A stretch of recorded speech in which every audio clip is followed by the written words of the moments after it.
So yes, it has arrived at that time.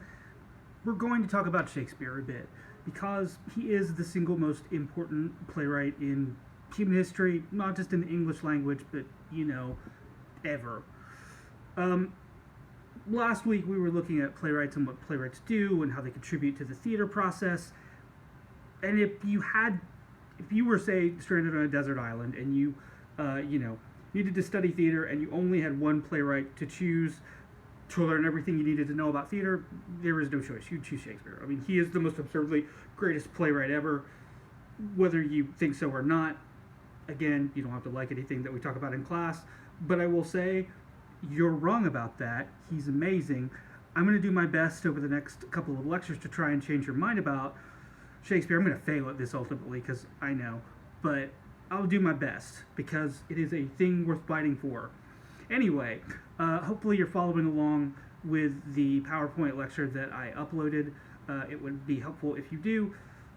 So, in that case, pull up slide 2 and take a look at him. There he is, our man, Lady Killer, William Shakespeare. That is one of the two images of Shakespeare that we absolutely positively know definitively is William Shakespeare. It is from the title page of the first folio, the first collected volume of his plays that was published not long after his death by some of his friends. And really, truthfully, this image of him is really the only one that we definitively know as him. I mean, the second image that we know as him is at his graveside, and it is based on this image, so really this image. But if you want to know how we know it's him, it's because, well, on the first folio, the title page, published by, collected by some of the actors who worked with him. It says the plays of William Shakespeare, and there's that image. And so you figure, okay, well, they worked with him, they knew him, they were his friends, they went out of their way to publish his works after he died. So yeah, we know it's him. But there he is, William Shakespeare, our man, Lady Killer. Look at that high, balding forehead. Try and control your hormones. I know some of you are like looking at that and going, let me get a piece of that. Control yourselves. This is a family class. Anyway, so yeah, that's the one direct image that we absolutely positively, definitively know is him. Any other image of him, from the time at least, is a guess. Maybe it's him, maybe it's not. And as far as his life goes, I mean, he's sort of like Kaiser Soze, meaning that we don't know a lot. I mean, we know more about him than many other people of that time, but we don't even know definitively what day he was born on.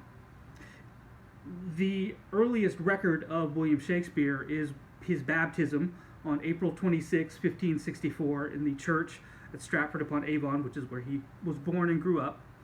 The practice in England at the time was to baptize children within a couple of days of their being born, so his birth date is usually listed as being April 23rd, 1564, but the only reason why it's listed as April 23rd is to make it match with the day he died, because Mr. Shakespeare passed away in his home in Stratford on April 23rd, 1616. So it's a way to make it easy to remember the day he was born, the day he died. They're the same, April 23rd. Born, in theory, April 23rd, 1564, died April 23rd, 1616. I'll spare you from doing the math. He was 52 when he died. But in that 52 years, he wrote a lot of stuff. Currently, we attribute the following works to William Shakespeare. At least 39 full-length plays, asterisks, come back to that in a second, but at least 39, because sometimes a couple more, sometimes a couple less, but at least 39 full-length plays, 154 sonnets, which are poems that are 14 lines long, that have a certain rhyme and rhythm scheme to them, that were popular back then. He published a volume of his collected sonnets while he was alive, and 2 long narrative poems called Venus and Adonis and The Rape of Lucrece, which are legitimately horrible. They are not worth reading except as a cure to your insomnia because, oh my god, they're terrible. I mean, that's part of the problem, right? Most of the time, people have a negative reaction to Shakespeare because you start learning it in high school, where you're taught that every word is special and golden and important, and oh, the genius and people don't think about him as being, a guy. a guy who, had a family, who had a career, who, was concerned about money. I mean, he was a guy. And people get lost in worshiping, the Shakespeare of it all and lose sight of that. So I think that's part of the reason why people maybe don't react so well. Certainly there is a language barrier, somewhat, between us and Mr. Shakespeare. His plays are over 400 years old. And while it is still in modern English, it is a bit tricky. Certainly his vocabulary that he's using is a little different from ours. The syntax certainly is a little bit differently from how we would speak these days in prose. But he is writing in modern English. It's just he's writing in poetry. Anyway, we'll get to why, truthfully, if you like hip-hop, you should appreciate Shakespeare, because he has way more in common with modern-day hip-hop artists than he does with modern-day playwrights. Anyway, 39 full-length plays, at least, 154 sonnets, 2 long narrative poems. As far as the number of plays go, every couple of years, there are plays that we have from back then where we have the text of the play, or at least part of it, and we don't have like a title page where there's an author on it. And so every 10, 20 years, presumably because scholars get bored of writing about the same things, somebody will suggest that this play that we have, at least part of, was a play that was actually written by Shakespeare. That's happened twice in my life that I remember. Once when I was an undergrad at UGA in 1996, they had just added a play called Edward II. And then within the last 10 years, there is a comedy play called Double Falsehood or Cardenio that just got added, which I hope he didn't write any of it, really, because, oh my god, that play sucks so bad. Anyway, yeah, it's not that Shakespeare is the perfect writer who never wrote anything bad. He wrote lots of bad things. Having read all of his plays, I can tell you, he wrote lots of bad plays. What I find heartening about Shakespeare is how, when he starts, he is not good. He's not that great of a writer. But the longer he works, the better and better he gets, and then suddenly, seemingly, he passes beyond all measure of any other writer ever. I love me some Shakespeare. Sorry. Alright, so let's pause about talking about his life for a second, because there is this thing that inevitably gets brought up or asked about by somebody in class, or if you tell people that you're suffering through listening about this, they will bring it up, and it is the question of whether or not William Shakespeare, the guy, is actually the one who wrote the plays of William Shakespeare. So let us just go ahead and get that one out of the way, deal with it now, and never have to speak of it again. If you are a nerd, this whole debate about whether Shakespeare wrote his plays or not is called the authorship issue. On slide 6 of the slideshow that I put up, there is a film poster for a movie called Anonymous that came out in 2011, which was directed by Roland Emmerich. Every so often, this issue will, leave the confines of nerdy English people talking about it and arguing about it, and, run into pop culture.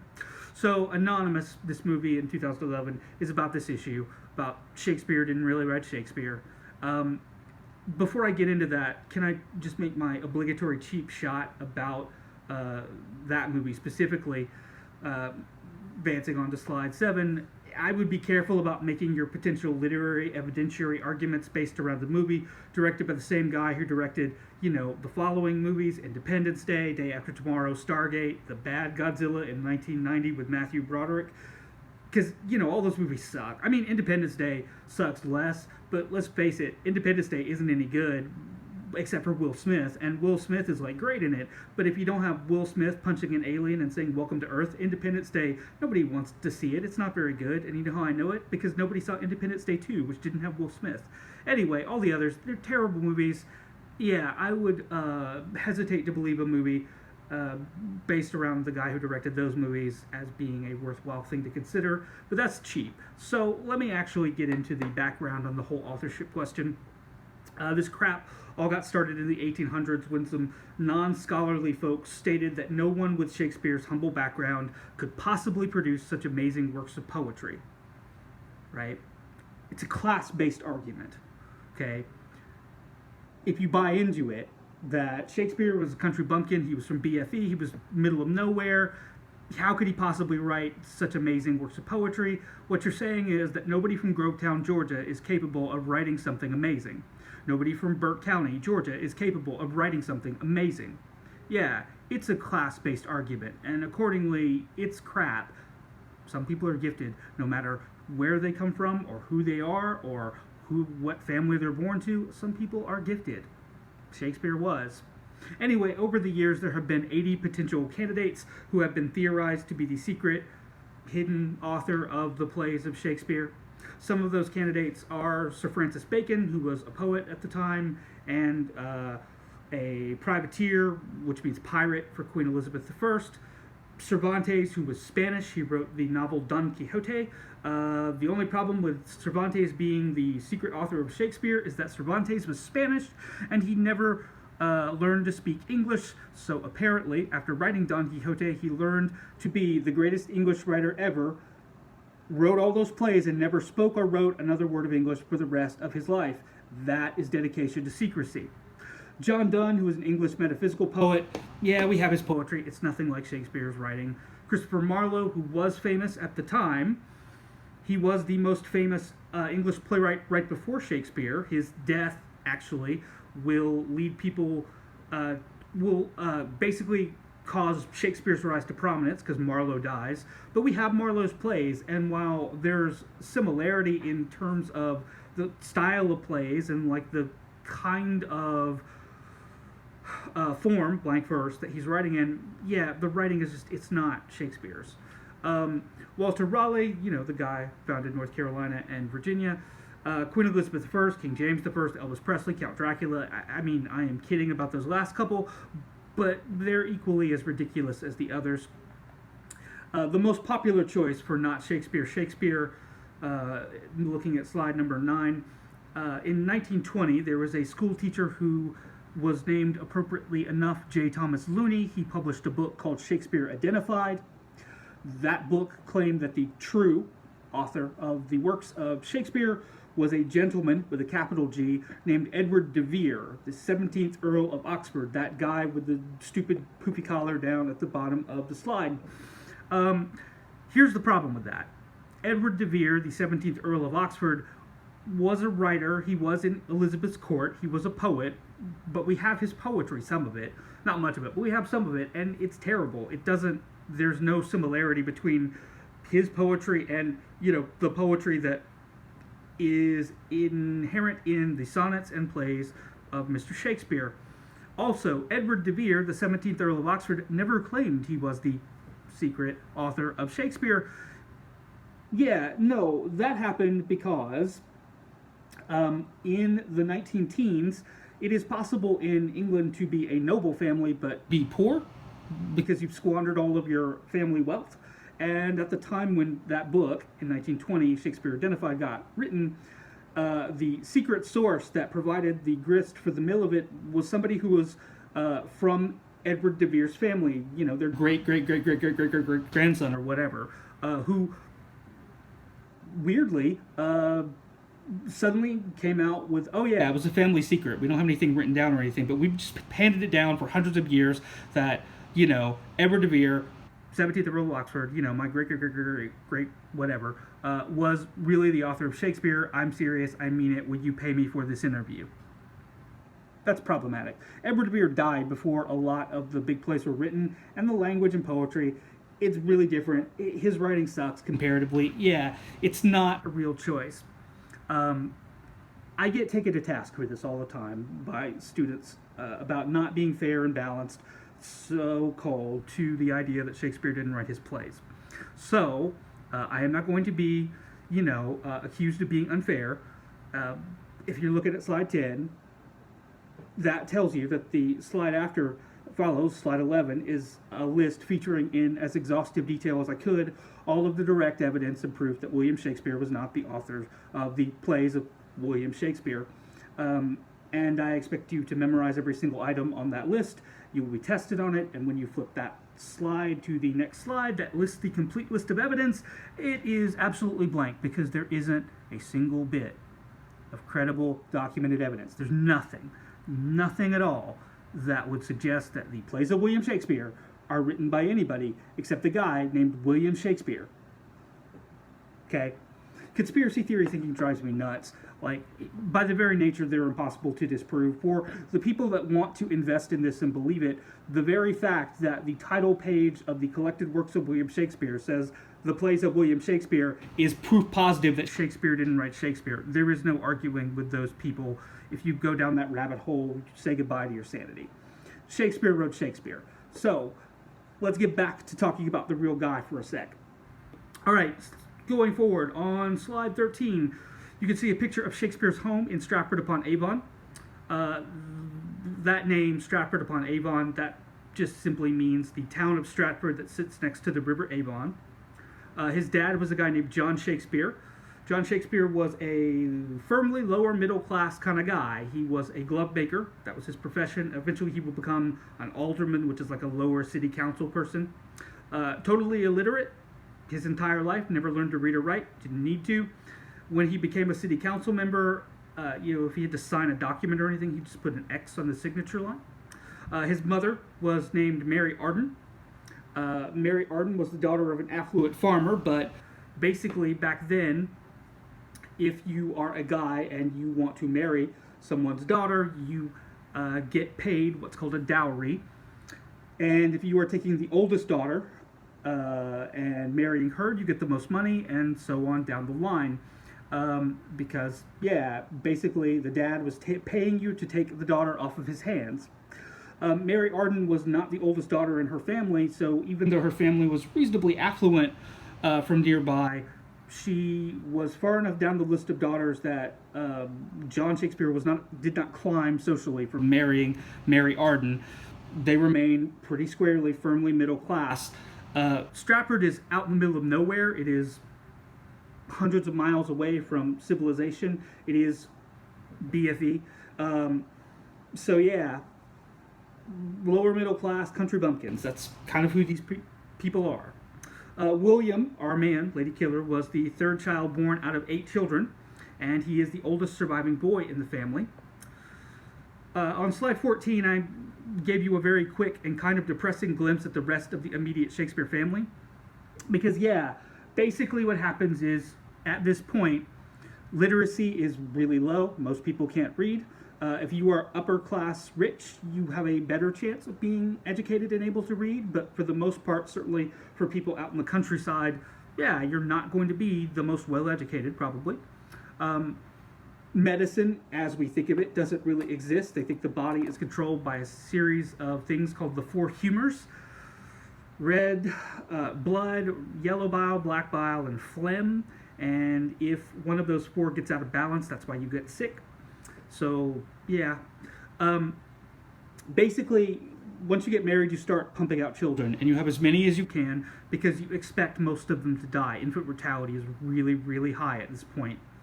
So, John Shakespeare and Mary Shakespeare, they get married in 1557. John is 26 years old when he gets married, and Mary, William's mother, is 20 years old. And they immediately start trying to pump out children. Their children go as follows. Child 1, a girl, Joan Shakespeare. She's born on September 15th, 1558. She dies less than 2 months later. Mom was 21 when she had Joan. Daughter number 2, Margaret Shakespeare. Born December 2nd, 1562. Dies not quite 1 year later, in December 1563. Mom was 25 when she had Margaret. Third child, William, our man, Lady Killer, born April 23rd, 1564, dies April 23rd, 1616, 52 when he dies. Mom was 27 when she had William. Child 4, Gilbert Shakespeare, which, oh my God, that name, Gilbert. I'm Gilbert Shakespeare. Anyway, Gilbert Shakespeare, born October 13th, 1566, dies 1612 at age 46. Mom was 29 when she had Gilbert. Child 5, another girl, Joan Shakespeare, tried Joan again. Joan Shakespeare, born 1569. She dies in 1646 at 77 years old. Mom was 32 when she had Joan.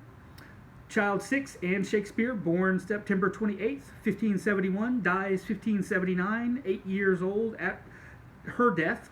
Mom was 34 when she had Anne. Child 7, Richard Shakespeare, born March 11th, 1574. Dies 1613. 39 years old when he dies. Mom was 37 when she had Richard. And then their last child, Edmund Shakespeare, born May 3rd, 1580, dies 1607, 27 when he dies. Mom was 43 when she had Edmund, and then would have passed out of the childbearing range. So yeah, they get married, they start trying to pump out children, expecting that most of them will die, and most of them do die relatively young. That was just a sad, horrible reality back then. William, the oldest surviving boy, because he is the oldest surviving boy, according to the king's law, he will be required to go to some schooling. And if you skip to slide 15, there is an image of the king's school at Stratford. And while there's no definitive proof of this, I mean, we don't have like a roster with his name on it or anything, that the king's school at Stratford is almost certainly where Shakespeare would have attended school for a while. The school was located about a quarter mile from his home, so it would have been the closest. By being the oldest boy, he was required by the king's law to go to school for a set period of time, at least. If you think your classes suck and you hate what you have to learn, imagine what they had to learn. Basically, they spent all day, and the curriculum was an intensive study of Latin grammar and translating classical Latin authors into English.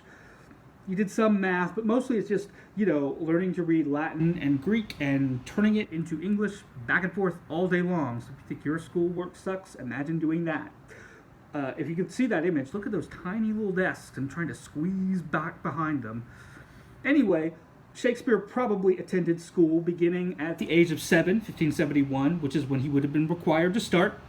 And he almost certainly would have left school by age 14, which was 1578, when the law was up. He would have no longer been required to go anymore. He almost certainly dropped out after 7 years. Yeah, 7 years of school, that's all Shakespeare had. That is one of the reasons why people will make sometimes the argument, well, how could this person who only had 7 years of school possibly be such a great writer? Because some people are gifted. What are you going to do? And then we get to the fun part. At least I think it's the fun part. Slide 16 starts to talk about Shakespeare's marriage. Because here's the thing. Here's destiny, history, life is changed by little crazy things that happen. Shakespeare probably dropped out of school at age 14 and was well on his way probably to inheriting the family business as a glove maker. Certainly he would have been expected to go into his father's business and take over after Dad passed away. Dad would have left the business to him. So probably for 4 years or so, Shakespeare apprenticed as a glove maker, and that would have been it for him until life intervened. So let's talk about Shakespeare's marriage, or as I like to think of it, thou art knocked up, because that's what happens. So at age 18, William, suddenly out of nowhere, marries a woman who was 26 years old named Anne Hathaway in November of 1582. So 18 was certainly not too young for William to marry. 16 to 20-ish, early 20s would have been reasonable for most men. But Anne Hathaway, who's 26 when she and William get married, that's fairly old for a woman who is unmarried to be in Elizabethan England at the time. Generally speaking, because of infant mortality, you get women marry fairly young, and then they try and pump out as many children as you can. If you're waiting until 26, that's a lot of good number of years to waste to not be pumping out children. So yeah, when William marries her, he's 18, she's 26, and then 6 months after they get married, their first child was born. So you can draw what conclusions you will about the timing of their nuptials, but basically Shakespeare had a shotgun wedding before there was such a thing as a shotgun. He knocked this woman up and then did the honorable quote-unquote thing and married her. Their first child was a girl. Her name was Susanna. She was born in 1583. And then 2 years later, in 1585, they had twins, a girl named Judith Shakespeare and a boy named Hamnet Shakespeare. And yes, that is correct, Hamnet. Hamnet, which is very close, similar to this very famous play that Shakespeare will write later on, which is spelled real similar, except not Hamlet, but no, it's Hamnet. We'll talk about him in a little while. Anyway, so yeah, Shakespeare gets married. They have 3 kids. People always want to know about Shakespeare's wife, Anne Hathaway, and sadly, I can't really tell you that much. If you look at slide 17, there is the only image of Anne Hathaway that exists, purportedly. It was done by Sir Nathaniel Curzon in 1708, and it's purported to be Shakespeare's wife, but here's the thing, it's not, right? Anne Hathaway dies in the mid to late 1600s, so this drawing would have been done over 50 years after she died, so it's not her. But it's all I have to show you. Like, people want to know about her, and we just don't know anything. We know her name because of the record of their marriage, we know, and the baptism records of their children, but we don't know anything about her. She almost certainly wouldn't have been able to read. So Shakespeare's wife, Shakespeare, the great poet of romance in the English language, yeah, his wife and most of his children would not have been able to read a single word that he wrote. I don't think that Shakespeare had much love for his wife. You'll understand why as we talk about things later. But they get married when he's 18, and they stay married until he passes away at age 52. They stay married that whole time. They stay together that many years through, in theory, triumph and tragedy. At least one of their children dies fairly young. And yeah, but as to who Anne Hathaway was, what she was like, we have no idea, right? That image, that drawing of her on that slide is the best I can give you, and that's not her. So yeah. There is a modern actress named Anne Hathaway who's named after this Anne Hathaway. The modern actress, Anne Hathaway, is not her real name. It's Anne something. But because of union rules, she couldn't keep that name because somebody already had it. So she just christened herself Anne Hathaway for her professional work. But yeah, named after Shakespeare's wife. And then, after the birth of his kids, Shakespeare disappears from the historical record for a while. By the time he reappears in 1592, so the twins are born 1585, and then 1592 is when he shows back up again, just disappears for those 7 years. But when he does reappear in 1592, he is now being mentioned, not in Stratford, but now there's record of him in London belonging to the theater scene. Now, London is slightly less than 100 miles away from Stratford, but when you are traveling by horse or by walking, 100 miles is a good long way away. That is a couple of days' ride at least, probably about a week. So, yeah. So sometime between 1585 and 1592, Will leaves Anne and the kids behind in Stratford, and he moves to London to work in theater, and he stays in London until 1613, and Anne and the kids stay back at Stratford, and they do not cross paths again. Anne and the kids stay in Stratford the whole time. He sends money back to them. He clearly takes care of them, but I don't think that he ever had much affection for them necessarily. So yeah, Will ditches his family and goes off to make his living in London as an actor at first, and then becomes a playwright.